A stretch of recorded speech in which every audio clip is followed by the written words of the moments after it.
আসসালামু আলাইকুম। ওয়ালাইকুম সালাম। অসংখ্য ধন্যবাদ ভাইজান আপনাকে কথা বলার সুযোগ করে দেওয়ার জন্য। তো ভাইজান সর্বপ্রথমে জানতে চাচ্ছি আপনি কেমন আছেন? ভালো। ভালো আছেন আলহামদুলিল্লাহ, যে আল্লাহ পাক আপনাকে ভালো রেখেছে।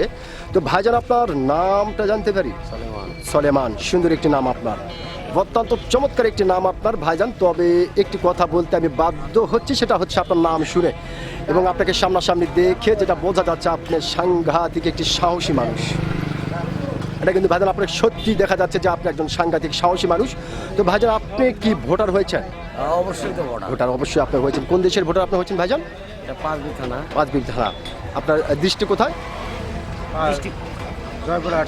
জয়পুরহাট ডিস্ট্রিক্ট, বাংলাদেশের ভোটার আপনি হয়েছেন। অসংখ্য ধন্যবাদ। তো ভাইজান যেহেতু আপনি বাংলাদেশের একজন সচেতন নাগরিক এবং বাংলাদেশের একজন সাহসী মানুষ, সেই ক্ষেত্রে এই বিষয়টি আপনার কাছ থেকে জানতে চাচ্ছি যে এইবার বাংলাদেশের সরকার কে হতে পারে?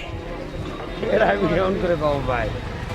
জি, আপনি একজন বাংলাদেশের নাগরিক হিসাবে আপনার একটা আইডিয়া শুনতে চাচ্ছি আর কি। এটা আমি পাবো। আইডিয়া হচ্ছে না, কোনো প্রকারের আইডিয়া হচ্ছে না। ভাইজান আপনার বয়সটা কত হতে পারে? বয়স 40-45। তো এই যে 40-45 বছর বয়স, একটু আইডিয়া হচ্ছে না, কোনো আইডিয়া হচ্ছে না। তার মানে আপনি যেটা বোঝাতে চাচ্ছেন যে সুষ্ঠু একটি নির্বাচন হলে হয়তো আমরা দেশের মানুষ জানতে পারবো যে কি দেশের সরকার হলো। ধন্যবাদ আপনাকে।